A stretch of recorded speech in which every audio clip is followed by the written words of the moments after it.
ಇಡೀ ಕರ್ನಾಟಕದಾದ್ಯಂತ ಇರುವ ರಾಜ್ಯದ ಎಲ್ಲ ವಿಕಲಚೇತನರಿಗೆ ಅಂದರೆ ಅಂಗವಿಕಲರಿಗೆ ಕರ್ನಾಟಕ ರಾಜ್ಯದ ಮುಖ್ಯಮಂತ್ರಿ ಸಿಎಂ ಸಿದ್ದರಾಮಯ್ಯನವರು ಸಿಹಿ ಸುದ್ದಿಯನ್ನು ಕೊಟ್ಟಿದ್ದಾರೆ.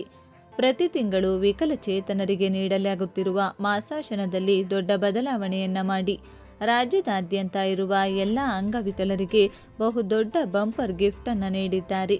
ಯಾರು ಇಲ್ಲಿಯವರೆಗೂ ಪ್ರತಿ ತಿಂಗಳು ಸರ್ಕಾರದಿಂದ ವಿಕಲಚೇತನರ ಮಾಸಾಶನ ಹಣವನ್ನು ಪಡೆದುಕೊಳ್ಳುತ್ತಿದ್ದಾರೋ ಅಂತಹ ಎಲ್ಲ ಫಲಾನುಭವಿಗಳಿಗೆ ಸಿಎಂ ಸಿದ್ದರಾಮಯ್ಯನವರು ಪ್ರತಿ ತಿಂಗಳು ನೀಡಲಾಗುತ್ತಿರುವ ಹಣದಲ್ಲಿ ಭಾರಿ ಹೆಚ್ಚಳ ಮಾಡಿ ಸಿಹಿ ಸುದ್ದಿಯನ್ನ ನೀಡಲಾಗಿದ್ದು, ಇತ್ತೀಚೆಗೆ ಸರ್ಕಾರವು ನೀಡುತ್ತಿರುವ ಹಣ ವಿಕಲಚೇತನರಿಗೆ ಸಮರ್ಪಕವಾಗಿ ಸಾಲುತ್ತಿಲ್ಲ ಎನ್ನುವುದು ಸಾಕಷ್ಟು ವಿಕಲಚೇತನರ ದೂರನ್ನ ಪರಿಗಣಿಸಿ ದಿಢೀರನೆ ಮಾಸಾಶನದಲ್ಲಿ ಹೆಚ್ಚಳ ಮಾಡಲಾಗಿದೆ.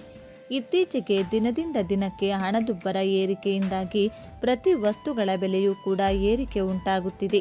ಅದರಲ್ಲೂ ಸರ್ಕಾರವು ನೀಡುತ್ತಿರುವ ವಿಕಲಚೇತನರ ಮಾಸಾಶನ ಹಣ ಅವರ ಸಂರಕ್ಷಣೆಗಾಗಿ ನೀಡಬೇಕಾಗಿರುವ ಹಣವಾಗಿದ್ದು, ಸರ್ಕಾರದ ಸಹಾಯಧನ ಅವರ ಜೀವನೋಪಾಯಕ್ಕೆ ಯಾವುದೇ ಕೂಡ ಸಮರ್ಪಕವಾಗಿ ಉಪಯೋಗಿಸಿಲ್ಲ ಎಂದು ಅನೇಕ ವಿಕಲಚೇತನರ ಪತ್ರಗಳು ಸಿಎಂ ಸಿದ್ದರಾಮಯ್ಯನವರಿಗೆ ತಲುಪಿದ ಬಳಿಕ ಮುಖ್ಯಮಂತ್ರಿಗಳು ಬಹುದೊಡ್ಡ ನಿರ್ಧಾರವನ್ನು ತೆಗೆದುಕೊಂಡಿದ್ದು, ಇದೇ ವರ್ಷದಿಂದ ಅಂದರೆ 2025 ಹೊಸ ವರ್ಷದಿಂದ ಪ್ರತಿ ತಿಂಗಳ ಪಿಂಚಣಿ ಹಣದಲ್ಲಿ ದೊಡ್ಡ ಪ್ರಮಾಣದ ಬದಲಾವಣೆಯನ್ನು ಮಾಡಿ ರಾಜ್ಯ ಸರ್ಕಾರ ಬಹುದೊಡ್ಡ ಬಂಪರ್ ಗಿಫ್ಟ್ ಅನ್ನು ನೀಡಿದೆ.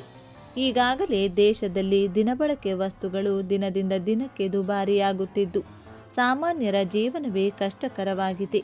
ಇಂತಹ ಪರಿಸ್ಥಿತಿಯಲ್ಲಿ ವಿಕಲಚೇತನರ ಹಾರೈಕೆ ಮತ್ತು ಸಂರಕ್ಷಣೆಗೆ ಸರ್ಕಾರ ನೀಡುತ್ತಿರುವ ಹಣ ಯಾವುದಕ್ಕೂ ಸಾಲುತ್ತಿಲ್ಲ. ಈ ಬಗ್ಗೆ ಗಮನ ಹರಿಸಿ ಏರಿಕೆ ಮಾಡಲಾಗಿದೆ. ಬನ್ನಿ, ಸರ್ಕಾರವು ಮಾಸಾಶನದಲ್ಲಿ ಹೆಚ್ಚಳ ಮಾಡಿರುವುದು ಇದು ಒಳ್ಳೆಯ ಕೆಲಸ ಎನ್ನುವ ನಿಮ್ಮ ಅಭಿಪ್ರಾಯವಾಗಿದ್ದರೆ ತಪ್ಪದೆ ಈ ವಿಡಿಯೋಗೆ ಈಗಲೇ ಲೈಕ್ ಮಾಡಿ. ನಮಗೆ ಎಷ್ಟು ಹಣ ಹೆಚ್ಚಳ ಮಾಡಲಾಗಿದೆ, ಯಾವ ತಿಂಗಳಿನಿಂದ ಹಣ ನಮಗೆ ದೊರೆಯುತ್ತದೆ, ಕೇಂದ್ರ ಸರ್ಕಾರದಿಂದ ನೀಡಲಾಗುವ ವಿಕಲಚೇತನರ ಮಾಸಾಶನ ಮೊತ್ತವನ್ನು ಹೆಚ್ಚುವಂತೆ ಕೋರಿ ಪತ್ರ ಬರೆಯಲು ಸರ್ಕಾರ ಕ್ರಮ ಕೈಗೊಳ್ಳಲಿದೆ ಎಂದು ಮುಖ್ಯಮಂತ್ರಿ ಸಿದ್ದರಾಮಯ್ಯ ಅವರು ತಿಳಿಸಿದ್ದಾರೆ.